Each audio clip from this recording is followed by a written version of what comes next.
তুমি ঘুমিয়ে যাও বাসর রাতের ঘুমানোর মতো, যাকে কেউ উঠাবে না নিজের মানুষ ছাড়া, যাকে কেউ উঠাবে না প্রিয় মানুষ ছাড়া। এই কথা মোহাম্মদ সাল্লাল্লাহু আলাইহি সাল্লাম বলেন। শুনুন, বাসর রাতে 10টা পর্যন্ত গল্প হলো, 11টা পর্যন্ত। তারপরে মা বাসর ঘর সাজিয়েছে, ভাবি নয়, চাচাতো বোন নয়, মা খালা ফুফু বাসর ঘর সাজিয়েছে। ঢুকলাম, দেখি সুন্দরী মেয়ে টকটকে ঝকঝকে হয়ে বসে আছে। প্রথম কাজ মাথায় হাত দিয়ে দোয়া পড়তে হবে। দ্বিতীয় কাজ 2 রাকাত সালাত আদায় করতে হবে। তৃতীয় কাজ দোয়া পড়ে দাম্পত্য জীবনে যেতে হবে।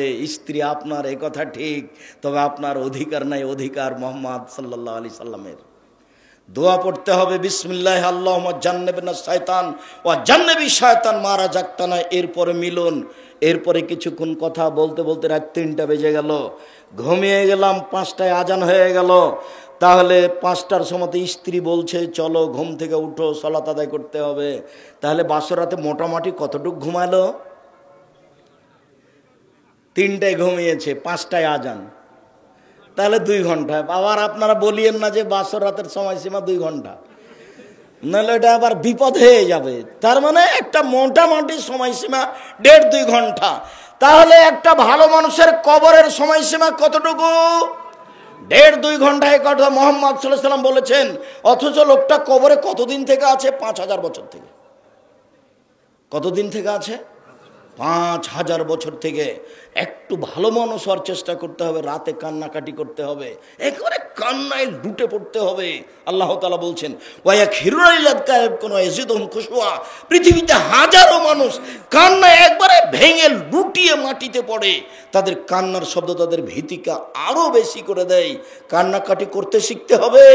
রাসূল সাল্লাল্লাহু আলাইহি সাল্লাম বলছেন লা ইয়ালিজার রাজুলুন নারা বাকা মিন খাশিয়াতিল্লাহ হাত্তা ইয়ালিজাল লাবানু ফি দারে। আল্লাহর ভয়ে কাঁদে যে তার জাহান্নামে যাওয়া ওইরকমই অসম্ভব। গাভীর বাঁট থেকে দুধ বের করে ভিতরে ঢোকানো যেমন অসম্ভব, গাভীর বাঁট থেকে দুধ বের করে ভিতরে ঢোকানো যাবে, এইটা যেমন অসম্ভব, আল্লাহর ভয়ে কাঁদে যে তার জাহান্নামে যাওয়া তেমনি অসম্ভব। এ কথা আমি বলিনি, এ কথা মুহাম্মদ সাল্লাল্লাহু আলাইহি সাল্লাম বলেছেন। সম্মানিত দিনী ভাই বোন, যতই দামি ইবাদত সালাত হোক না কেন, এর নেকি আল্লাহ নিজে হাতে দিবেন না। কিসের নেকি আল্লাহ নিজে হাতে দিবেন? সেম। যতই দামি ইবাদত হোক না কেন হজ, তার নেকি আল্লাহ নিজে হাতে দিবেন না। রাসূল সাল্লাল্লাহু আলাইহি সাল্লাম বলেন কুল্লু আমাল ইবনে আদম ইজাফুল হাসানাতু বিআশরি আমসালিহা। আদম সন্তানের সব নেকি 1 থেকে 10, 10 থেকে 700, আরো আরো আরো। এই ফেরেশতা সুবহানাল্লাহ বলেছে নেকি লিখে দাও। এই ফেরেশতা আলহামদুলিল্লাহ বলেছে নেকি লিখে দাও। এই ফেরেশতা সালাত আদায় করেছে নেকি লিখে দাও, হজ করেছে নেকি লিখে দাও। তবে সেম ফাইন্নাহু লি, সেম আমার ব্যাপার, প্রতিদান আমি দিব। আল্লাহ বলছেন সেম আমার ব্যাপার, প্রতিদান আমি দিব। আল্লাহ প্রতিদান নিজে হাতে দিবেন। কি দিবেন? জান্নাত। একটা কথা মনে রাখেন, সেম থাকলে, রোজা থাকলে কিন্তু 5-10 নেকি পাওয়া যায় না, 20-500 নেকি পাওয়া যায় না। সেমের কিন্তু এরকম নেকি নাই। সেমের বিনিময়টা কি? জান্নাত। যাও জান্নাতে চলে যাও। এই ছেলে, একটু ধৈর্যের পরিচয় দিবে। থামো, আমি খুব ক্লান্ত মানুষ, তারপরেও তোমার সামনে কথা বলছি। তার ঘরে ঢোকা যাবে না, তাই আমি ঢুকলাম না। সকালে উমারের সাথে দেখা হয়ে গেল। উমার, আমি জান্নাতে ঘোরার সময় দেখলাম তোমার একটা ঘর, আমার মনটা চাইলো তোমার ঘরে ঢুকি, কিন্তু তোমার আত্মমর্যাদাকে হিসাব করে আমি ঢুকতে পারিনি। উমার তখন বলছেন আপনি আমার আত্মমর্যাদাকে খেয়াল করেন। এই বলে তিনি কাঁদতে লাগলেন। আত্মমর্যাদা, এবার তোমার কাছে চলে আসলাম, একবারও তোমার সাথে মিলে আছে। আবু বকর সিদ্দিক রাদিয়াল্লাহু আনহু মেয়ে আসমা। আসমা গরিব মানুষ, তার স্বামী ও মাঠে কিছু খেজুরের গাছ লাগিয়েছিল। তো খেজুরের আঁটি বোঝাকে মাথায় করে আসমা বাড়ি চলে যাচ্ছে। তো রাস্তায় আল্লাহ রাসূলের দেখা। তো আল্লাহ রাসূল বলছেন আসমা তুমি উঠে চলে আসো। আমার উটের উপরে উঠো। তখন আসমা বলছেন, আমি লজ্জা করলাম না, আমার স্বামী জুবাইরের একটা আত্মমর্যাদা আছে, আমি এই আল্লাহ রসুলের উটের পিছনে উঠবো? না না না না, আমার স্বামীর আত্মমর্যাদার ক্ষতি হবে। আমি উঠলাম না, বাড়ি চলে আসলাম। আমি বললাম, জুবাইর একটা কথা শোনো। কি? আমি মাঠ থেকে খেজুরের আঁটি বোঝা মাথায় করে আসছিলাম, তো রাসূল আমাকে বললেন যে তুমি উটের পিঠে চলে আসো। তো আমি আপনার আত্মমর্যাদাকে খেয়াল করে রাসূলের উটের পিঠে উঠিনি।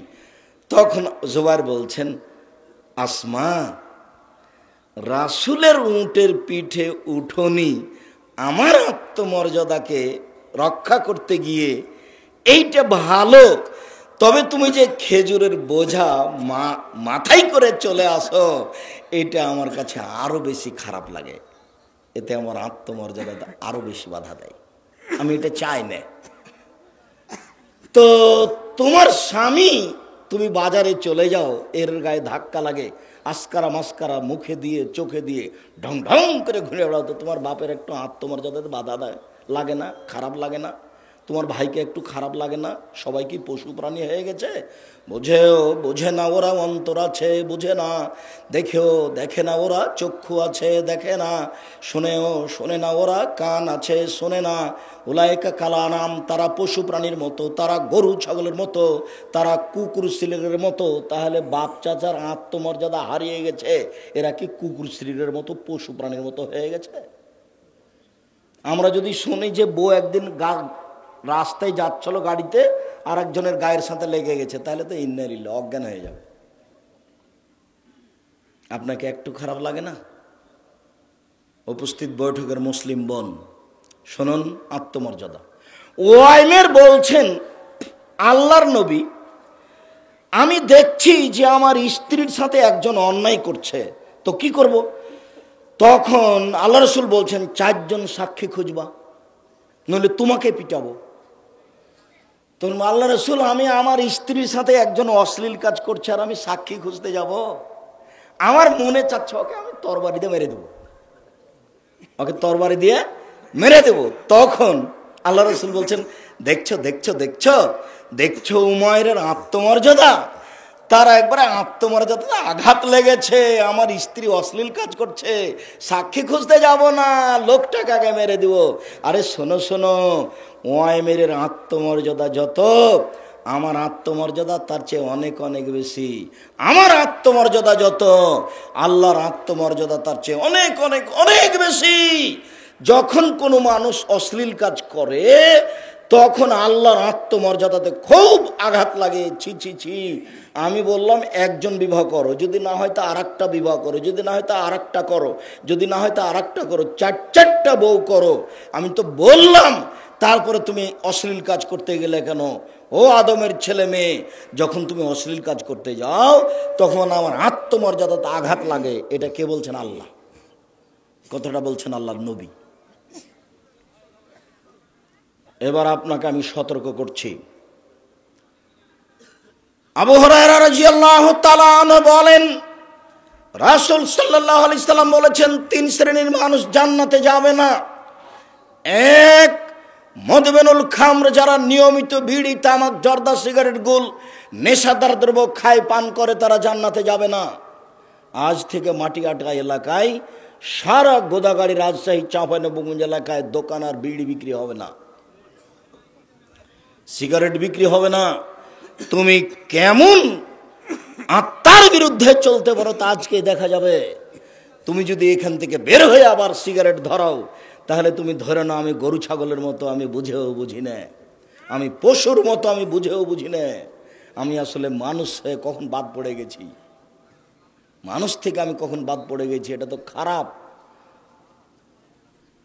বিড়ি, তামাক, জর্দা, সিগারেট, গুল, নেশাদার দ্রব্য পান করে খায় যে, সে জান্নাতে যাবে না। 2, আর রাজলাতু মিনান নিসায়ে, পুরুষের বেশধারী নারী, যারা পুরুষের জুতা স্যান্ডেল পরে, যারা পুরুষের শার্ট প্যান্ট পরে, যারা পুরুষের পোশাক পরে, তারা জান্নাতে যাবে না। তোমার গায়ে কি পুরুষের পোশাক আছে? তুমি সাবধান হও, তোমাকেই বলছি। 3, অদাইস আল্লাযী ইকরু ফিল খাবাসা, ওই লোক জান্নাতে যাবে না যে দায়ুস।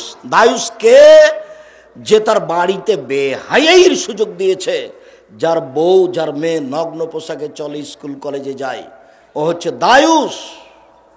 যার স্ত্রী নগ্ন পোশাকে পলে সে হচ্ছে চলে, সে হলো দায়ুস।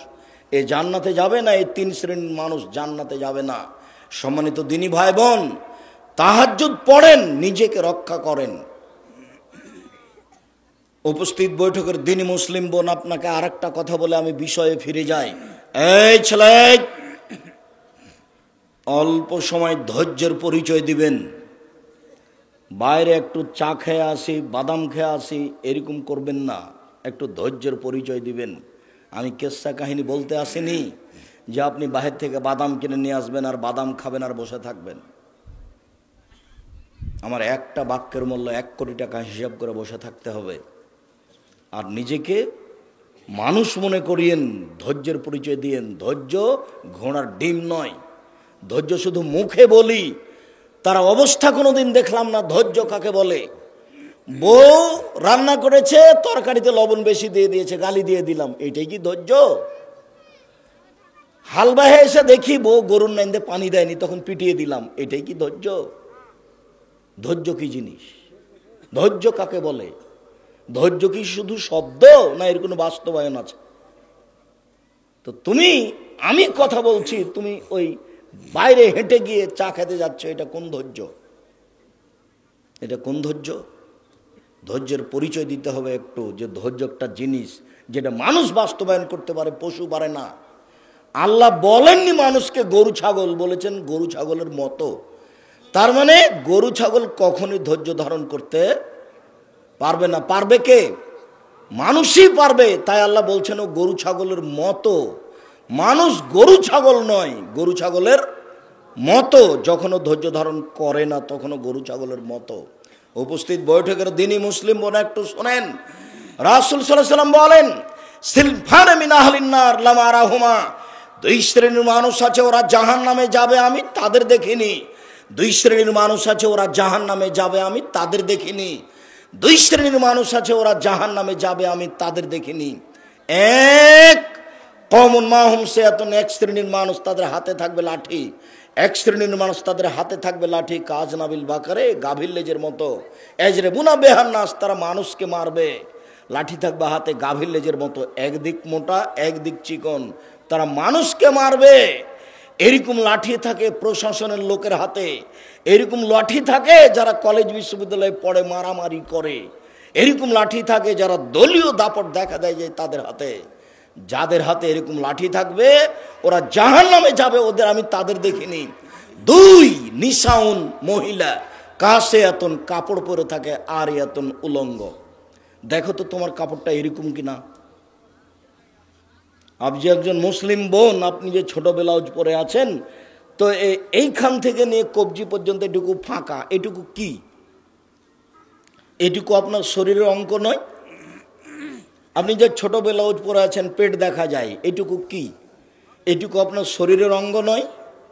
আপনি যে শাড়ি পরে আছেন, মোজা পরেননি, আপনি যখন অটোতে উঠতে যান তখন হাঁটু পর্যন্ত দেখা যায়, আপনার শরম বোধ হয় না? আমি শাড়ি পরা হারাম বলিনি, আমি বলেছি সালোয়ার কামিজ মেক্সি চাদর পরেন। শাড়ি যদি পরেন তাহলে 2 ছাড়ের ব্লাউজ পরতে হবে, এ কথা বলেছি।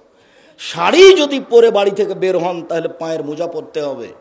নইলে যখন আপনি অটোতে উঠবেন, রিক্সাতে উঠবেন, তখন পা হাঁটু পর্যন্ত দেখা যাবে। আপনি একটা মহিলা মানুষ, আপনার অঙ্গ যদি দেখা যায় তাহলে এই পোশাক উলঙ্গ পোশাক। আর যেগুলো পরে আমাদের মেয়েরা স্কুল কলেজে যাচ্ছে, এটা তো পোশাক নয়, এটাই ল্যাংটা পোশাক, যা দিয়ে শরীরের অঙ্গ প্রত্যঙ্গ বোঝা যায়। এটা পোশাক আল্লাহ রাসূল বলেননি। রাসূল সাল্লাল্লাহু আলাইহি ওয়াসাল্লাম বলেন, নিসাউন, মহিলা, কাসিয়াতুন, কাপড় পরে থাকে, আরিয়াতুন, উলঙ্গ, মমিলাতুন, ওরা পুরুষকে নিজের দিকে আকৃষ্ট করে। ওরা যখন হাঁটে তখন পুরুষেরা তাদের দিকে দেখতে থাকে। মায়লাতুন, ওরা নিজেরা আকৃষ্ট হয়। যখন রাস্তায় হাঁটে ওরা, তখন কেন জানি কেমন কেমন করে, আনছান আনছান করে। একবার রাস্তা ডান দিকে যায়, একবার বাম দিকে যায়, একবার মাথার চুল নাড়ে, একবার হাত নাড়ে, একবার মুখের ভাঁজ করে কথা বলে। দেখেন তো দিন রাত যেটা চোখে পড়ছে, এরা এইভাবে চলে। লায়াদখুলুল জান্নাহ, এরা জান্নাতে যাবে না। ওয়ালা ইয়াজিদুনা রিহাহা, জান্নাতে তো যাবে না, যাবেই না, জান্নাতের গন্ধ পাবে না। ফাইনা রিহা লা তুজাদু মিন মাসিরাতি কাদা ওয়া কাদা, যে জান্নাতের গন্ধ পাওয়া যায় 1 বছরের দূরত্ব পথ থেকে। উপস্থিত বৈঠকের মুসলিম বোন, একটু লজ্জা করুন, আপনার জন্য জান্নাত সহজ। 4টা কাজ করলে জান্নাতের সব দরজাতে ঢুকতে পারবেন। শুনুন, আপনাকে বলছি, উপস্থিত বৈঠকের মুসলিম বোন এইদিকে শোনেন, আপনাকে বলছি, আপনি যদি 4টা কাজ করেন তাহলে জান্নাতে সহজেই চলে যাবেন। যদি আল্লাহ রসুল যখন জাহান্নাম দেখলেন তখন বলছেন যে শুধু মহিলা আর মহিলা, জাহান্নাম মানে নারী, জাহান্নাম মানে নারী, শুধু নারী আর নারী। এরপরে বলছেন মহিলার যদি 4টা কাজ করতে পারে তাহলে জান্নাতের সব দরজা খোলা, সবটা দিয়ে ঢুকতে পারবে। এত বড় সুযোগ পুরুষকে দেওয়া হয়নি। 1 সলাত খামসাহা, 5 ওয়াক্ত সালাত আদায় করলো। 2 সমাদ সাহারাহা, রমজান মাসের সিয়াম পালন করলো, রোজা থাকলো। 3 আতাদ বালাহা, স্বামীকে মেনে চললো। 4 আহসানাত ফারজাহা, জেনায় লিপ্ত হলো না। এই 4টা কাজ করেনি যে, এই 4টা কাজের হেফাজত করেছে যে, তার জন্য জান্নাতের সব দরজা খোলা। 1 5 ওয়াক্ত সালাত, 2 রমজান মাসের রোজা, 3 স্বামীকে মেনে চলা। শুনুন, আপনার স্বামীর মুখ খারাপ, এ কথাই ঠিক। আপনার স্বামী আপনাকে গালি দেয়, এ কথাই ঠিক। আপনার স্বামী আপনাকে মারে, এ কথাই ঠিক। এরপরেও আমি আব্দুর রাজ্জাক বিন ইউসুফ আপনাকে আমি অনুরোধ করছি, এই স্বামীকে মেনে চলেন, ভালো হবে। এই স্বামীকে বাদ দিয়ে আপনি আরেকটা সংসার করবেন, সেটা ভালো হবে। এটা কি করে আপনি বুঝলেন? গালি দেখ, মুখটা বন্ধ রাখেন, আপনি মারুক, তবু আপনি ধৈর্য ধারণ করেন, আপনি এই সংসার ত্যাগ করিয়েন না। আর এই যে মাস মাস সপ্তাহ সপ্তাহ কথা বলেন না, 1 গিলাস পানি চাইলে পানি নিয়ে এসে ঠেককস করে সামনে রেখে চলে যান, এইভাবে তো আপনার ইবাদত কবুল হবে না। তিতা লাগুক মিঠা লাগুক, তাকে মেনেই চলতে হবে, জান্নাত সহজ। আমি বলিনি এই কথা, মুহাম্মদ সাল্লাল্লাহু আলাইহি ওয়াসাল্লাম বলেছেন, আমার এটা ব্যক্তিগত কথা নয়।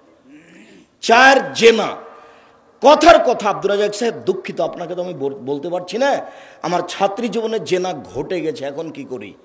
দুশ্চিন্তা ভোগ করিয়েন না, ক্ষমার জন্য আল্লাহ প্রতীক্ষমান রয়েছেন। শোনো, তুমি যদি আজ থেকে জেনা বন্ধ করতে পারো, মোবাইলে যদি প্রেমের গল্প বন্ধ করতে পারো, আল্লাহ তাআলা বলছেন অনাহা নাফসা আনিল হাওয়া ফাইনাল জান্নাতা হিয়া আল মাওয়া।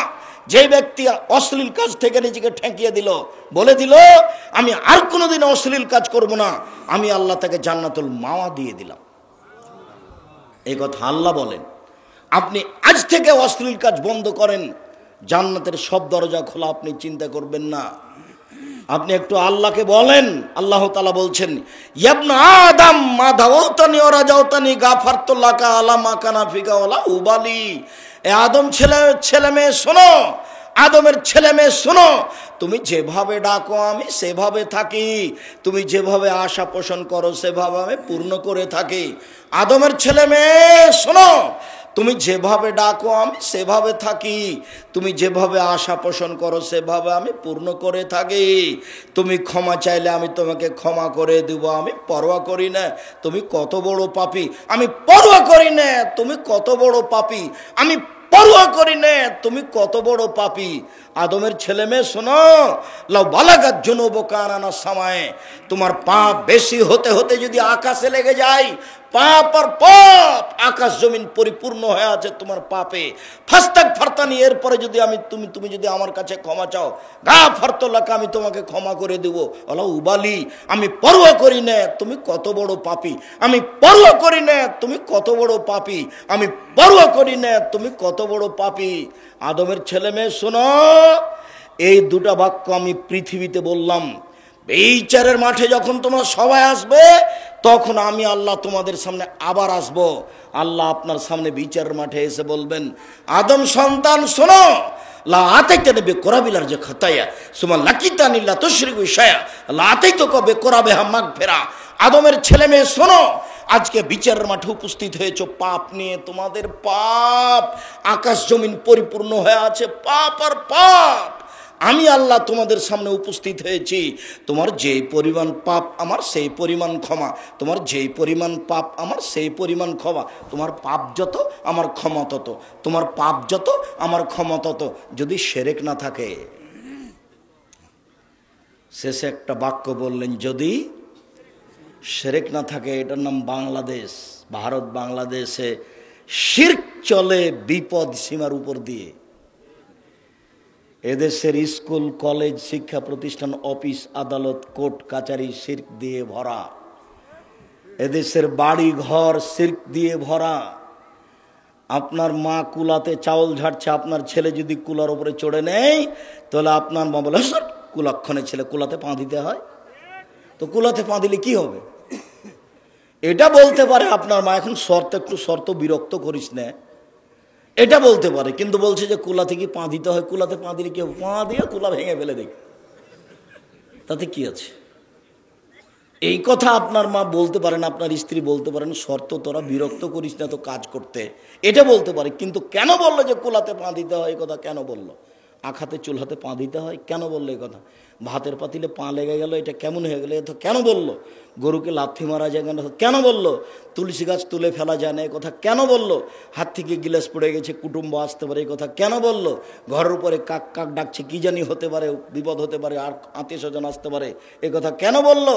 ছেলের মেয়ের বাচ্চা হয়েছে, রাতে বের হবে এই বাচ্চার মা, তাই লোহা হাতে করে বের হতে হবে, দালি খুরপি কিছু বের হতে হবে হাতে করে, নইলে বাচ্চাকে চোরাচুরনি পাখিতে ধরবে, এটা কেন বললো? কত শিরক আছে, তার কোনো হিসাব না। অপবিত্র অবস্থায় বেগুনের গাছ থেকে বেগুন তুলে আনা যায় না, সিমের গাছ থেকে সিম ছিঁড়ে আনা যায় না। ফরজ গোসল করেনি, সেজন্য কিছু করতে পারে না। সব কিছু করতে পারে, ফরজ গোসল না করে পারে না নামাজ পড়তে, পারে না কোরআন তেলাওয়াত করতে, গোসল করতে না পারলে তায়াম্মুম করে করবে, কিন্তু করা যাবে না, এই কথা বললো কেন? আরও তো আছেই শিরকের কোনো শেষ নাই। এদেশের মাটিতে শিক্ষা প্রতিষ্ঠান অফিস আদালত শিরক দিয়ে ডুবে আছে। আদম সন্তান শুনে রেখো, আজ বিচারের মাঠে যদি তোমাদের পাপ থাকে, আকাশ জমিন পরিমাণ পাপ, আমি আল্লাহ ওই পরিমাণ ক্ষমা নিয়ে এসেছি।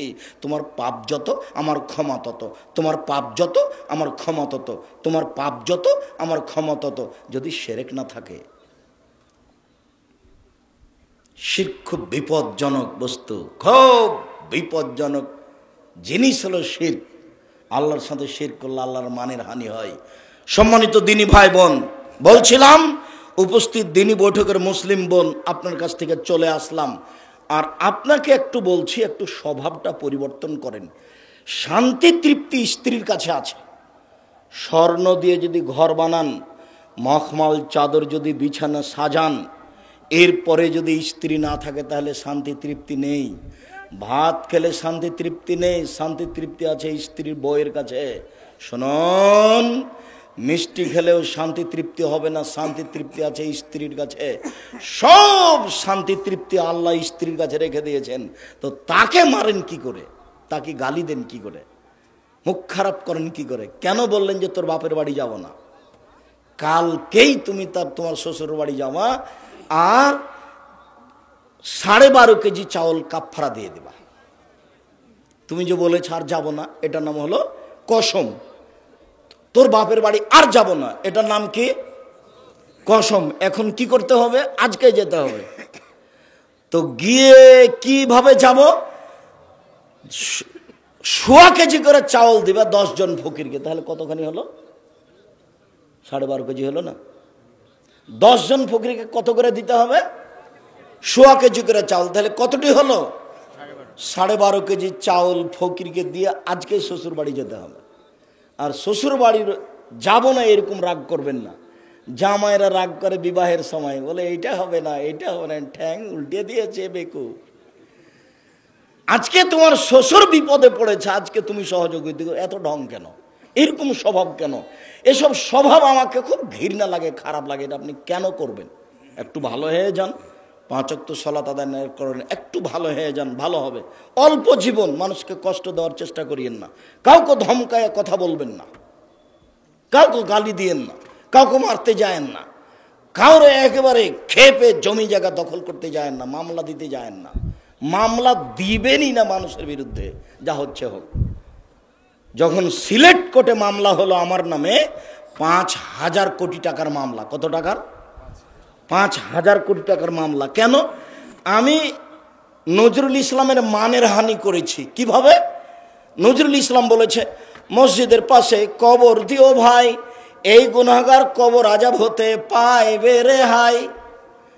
তখন আমি বলেছি ভুল হিসাব, মসজিদের পাশে কেন? কারো বাপের কবর যদি কাবা ঘরের নিচে হয় তবুও রক্ষা হবে না। বিচারি। তা আমি এই কথা বলে নাকি তার মানের হানি করেছি। তা আমি যতবার ঠাকুর বলছে ওমা তোমার আকাশ তোমার বাতাস, তুমি কি জানো ঠাকুর বলছে ও কালিমা তোমার আকাশ তোমার বাতাস, কালিমার বাপের আকাশ। তো ঠাকুর তো বলছে ও কালিমা তোমার আকাশ তোমার বাতাস। তো আমি বললাম যে তো কালিমার আকাশ নয়, কালিমার বাতাস নয়, ঠাকুর বলেছে, ঠাকুরের বলা ঠিক হয়নি। তা আমি ঠাকুরের মানের হানি করলাম। এই জন্য কত টাকার মামলা? 5,000 কোটি টাকার। তো এবার আমি কাঠগড়ায় দাঁড়ালাম। তখন আমাকে জজ বলছে আপনি কি আব্দুর রাজ্জাক বিন ইউসুফ, পিস টিভির আলোচক? জি। আমাকে বলছে আপনার মামলা খারিজ করে দিলাম। এটা সিলেট কোর্টের অবস্থা। আর যখন সুনামগঞ্জ কোর্টে দাঁড়ালাম তখন আমাকে বলছে আব্দুর রাজ্জাক সাহেব, মামলা সম্পর্কে আপনার সাথে কোনো কথা নেই, আপনার মামলার নথিপত্র রাখলাম, আপনার সাথে আমার কিছু কথা। 15 মিনিট একটানা আমার সাথে কথা বলল। আমাকে উকিল বলে দিয়েছে যাই বলুক আপনি মুখ খুলবেন না, খালি শুনবেন। আপনার কথা চিরদিনই শুনি, আজকে শুধু আমার কথাটা শুনবেন।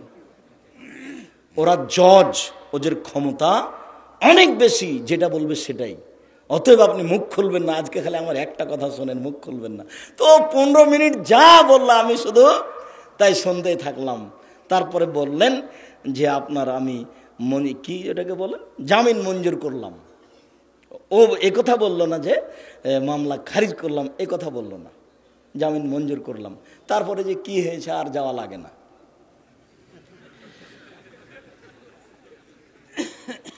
সম্মানিত দিনী ভাই বোন, বলছিলাম মানুষের মান সম্মানে কোনোদিন যাবেন না আঘাত করতে, তার নাম জুলুম। বিচারের মাঠে বিচার দেরি হয়ে যাবে। একজন মুরব্বী মানুষকে যদি ধমকে বলেন জানো এখান থেকে, কেন এসছেন এখানে, তাহলে তার মান সম্মানের হানি হলো। এটা হলো মানুষের মান সম্মানের হানি, এটা জুলুম। একটার কারণে আপনার বিচার যদি একদিন দেরি হয় তাহলে 50,000 বছর, আর যদি 3 দিন দেরি হয় তাহলে 1.5 লক্ষ বছর বিচার দেরি হয়ে গেল। জানি না আপনার বিচারের মাঠ কত কঠিন হবে। আর যারাই জালেম তাদের বিচার দেরিতে হবে। যারা জাকাত দেয় না তারা ফকিরের মাল মারে খায়। যারা ওষুধ জাকাত দেয় না তারা কার টাকা মারে খায়? ফকিরের। ওরাও জালেম, ওদের বিচার দেরিতে হবে। আল্লাহ রাসূল বলছেন হাত্তা ইউজাবানান নাস, যতক্ষণ পর্যন্ত মানুষের বিচার না হচ্ছে ততক্ষণ পর্যন্ত আপনার এই অবস্থা চলবে। আপনি অপেক্ষা করুন, আপনার বিচার লেট হয়ে গেছে। একদিন লেট হলে 50,000 বছর, যদি 3 দিন লেট হয় 1.5 লক্ষ বছর। আর ভালো মানুষের বিচারের সময়সীমা কতটুকু? আহারে, ভালো মানুষের বিচারের সময় কতটুকু? 1 ওয়াক্ত সালাত আদায়ের সমান। 1 ওয়াক্ত সালাত আদায়ের সমান ভালো মানুষের বিচার কতক্ষণ হবে? 1 ওয়াক্ত সালাত আদায় করতে কত সময় লাগে? অনুমান 5 থেকে 7 মিনিট, 10 মিনিট। ভালো মানুষের বিচারের সময়সীমা এইটুকু। ভালো মানুষ হওয়ার জন্য জীবন বাজি রেখে চেষ্টা করতে হবে যে কোনো মূল্যে। বিচারের সময় কতটুকু হবে? 7 থেকে 10 মিনিট, 5 থেকে 7 মিনিট, 7 থেকে 10 মিনিট। ভালো মানুষের বিচারেই একটু লেট হয়ে গেলে 50,000 বছর, 3 দিন লেট হয়ে গেলে 1.5 লক্ষ বছর। বিচারের মাঠ বড় জটিল, বিচারের মাঠ বড় হালকা। ভালো মানুষের কবরের শুয়ে থাকার সময়সীমা কতটুকু? বাসর রাতের সমান। 50,000 বছর আগে যে মারা গেছে ও যদি ভালো হয় তো কিয়ামতের মাঠে যখন উঠবে তখন বলবে আরে এই তো রাত 3টের সময়তে ঘুমালাম স্ত্রীর সাথে কথা বলে, ঘুমাতে ঘুমাতে উঠাতে হচ্ছে কেন? আল্লাহ রাসূল বলছেন লাইকে জোহা ইল্লাহ বাহালি এলাইহে নাম কানামাতিল আরুসে, উত্তর সুন্দর হয়ে গেছে, কবরে তোমার উত্তর সুন্দর হয়ে গেছে, তুমি ঘুমিয়ে যাও বাসর রাতের ঘুমানোর মতো, তুমি ঘুমিয়ে যাও বাসর রাতের ঘুমানোর মতো, যাকে কেউ উঠাবে না নিজের মানুষ ছাড়া, যাকে কেউ উঠাবে না প্রিয় মানুষ ছাড়া। এই কথা মুহাম্মদ সাল্লাল্লাহু আলাইহি সাল্লাম বলেন। শুনুন, বাসর রাতে 10টা পর্যন্ত গল্প হলো, 11টা পর্যন্ত, তারপরে মা বাসর ঘর সাজিয়েছে, ভাবি নয়, চাচাতো বোন নয়, মা খালা ফুফু বাসর ঘর সাজিয়েছে। ঢুকলাম, দেখি সুন্দরী মেয়ে টকটকে ঝকঝকে হয়ে বসে আছে। প্রথম কাজ মাথায় হাত দিয়ে দোয়া পড়তে হবে, দ্বিতীয় কাজ 2 রাকাত সালাত আদায় করতে হবে, তৃতীয় কাজ দোয়া পড়ে দাম্পত্য জীবনে যেতে হবে। স্ত্রী আপনার, এ কথা ঠিক, তবে আপনার অধিকার নাই অধিকার মুহাম্মদ সাল্লাল্লাহু আলাইহি সাল্লামের। দোয়া পড়তে হবে বিসমিল্লাহ আল্লাহুম্মা জান্নিবনা শায়তান ওয়া জান্নিবি শায়তান মা রাযাকতানা। এরপরে মিলন, এরপরে কিছুক্ষণ কথা বলতে বলতে রাত 3টা বেজে গেল, ঘুমিয়ে গেলাম। 5টায় আজান হয়ে গেল। তাহলে 5টার সময়তে স্ত্রী বলছে চলো ঘুম থেকে উঠো, সালাত আদায় করতে হবে। তাহলে বাসর রাতে মোটামুটি কতটুক ঘুমালো? 3টায় ঘুমিয়েছে, 5টায় আজান, তাহলে 2 ঘন্টা। আবার আপনারা বলিয়েন না যে বাসর রাতের সময়সীমা 2 ঘন্টা, নাহলে এটা আবার বিপদ হয়ে যাবে। তার মানে একটা মোটামুটি সময়সীমা 1.5-2 ঘন্টা। তাহলে একটা ভালো মানুষের কবরের সময়সীমা কতটুকু? 1.5-2 ঘন্টা। এই কথা মুহাম্মদ সাল্লাল্লাহু আলাইহি সাল্লাম বলেছেন। অথচ লোকটা কবরে কতদিন থেকে আছে? 5000 বছর থেকে। কতদিন থেকে আছে? 5000 বছর থেকে। একটু ভালো মানুষ হওয়ার চেষ্টা করতে হবে, রাতে কান্নাকাটি করতে হবে, একেবারে কান্নায় লুটে পড়তে হবে। আল্লাহ তাআলা বলছেন পৃথিবীতে হাজারো মানুষ কান্নায় একবারে ভেঙে লুটিয়ে মাটিতে পড়ে, তাদের কান্নার শব্দ তাদের ভীতিকে আরো বেশি করে দেয়। কান্নাকাটি করতে শিখতে হবে। রাসূল সাল্লাল্লাহু আলাইহি সাল্লাম বলছেন লা ইয়ালিজার রাজুলুন নারা বাকা মিন খাশিয়াতিল্লাহ হাত্তা ইয়ালিজাল লাবানু ফি দারে। আল্লাহর ভয়ে কাঁদে যে তার জাহান্নামে যাওয়া ওইরকমই অসম্ভব। গাভীর বাঁট থেকে দুধ বের করে ভিতরে ঢোকানো যেমন অসম্ভব, গাভীর বাঁট থেকে দুধ বের করে ভিতরে ঢোকানো যাবে, এইটা যেমন অসম্ভব, আল্লাহর ভয়ে কাঁদে যে তার জাহান্নামে যাওয়া তেমনি অসম্ভব। এ কথা আমি বলিনি, এ কথা মুহাম্মদ সাল্লাল্লাহু আলাইহি সাল্লাম বলেছেন। সম্মানিত দিনী ভাই বোন, যতই দামি ইবাদত সালাত হোক না কেন, এর নেকি আল্লাহ নিজে হাতে দিবেন না। কিসের নেকি আল্লাহ নিজে হাতে দিবেন? সেম। যতই দামি ইবাদত হোক না কেন হজ, তার নেকি আল্লাহ নিজে হাতে দিবেন না। রাসূল সাল্লাল্লাহু আলাইহি সাল্লাম বলেন কুল্লু আমাল ইবনে আদম ইজাফুল হাসানাতু বিআশরি আমসালিহা। আদম সন্তানের সব নেকি 1 থেকে 10, 10 থেকে 700, আরো আরো আরো। এই ফেরেশতা সুবহানাল্লাহ বলেছে নেকি লিখে দাও। এই ফেরেশতা আলহামদুলিল্লাহ বলেছে নেকি লিখে দাও। এই ফেরেশতা সালাত আদায় করেছে নেকি লিখে দাও, হজ করেছে নেকি লিখে দাও। তবে সেম ফাইন্নাহু লি, সেম আমার ব্যাপার, প্রতিদান আমি দিব। আল্লাহ বলছেন সেম আমার ব্যাপার, প্রতিদান আমি দিব। আল্লাহ প্রতিদান নিজে হাতে দিবেন। কি দিবেন? জান্নাত। একটা কথা মনে রাখেন, সেম থাকলে, রোজা থাকলে কিন্তু 5-10 নেকি পাওয়া যায় না, 20-500 নেকি পাওয়া যায় না। সেমের কিন্তু এরকম নেকি নাই। সেমের বিনিময়টা কি? জান্নাত। যাও জান্নাতে চলে যাও। এই ছেলে, একটু ধৈর্যের পরিচয় দিবে, থামো। আমি খুব ক্লান্ত মানুষ, তারপরেও তোমার সামনে কথা বলছি।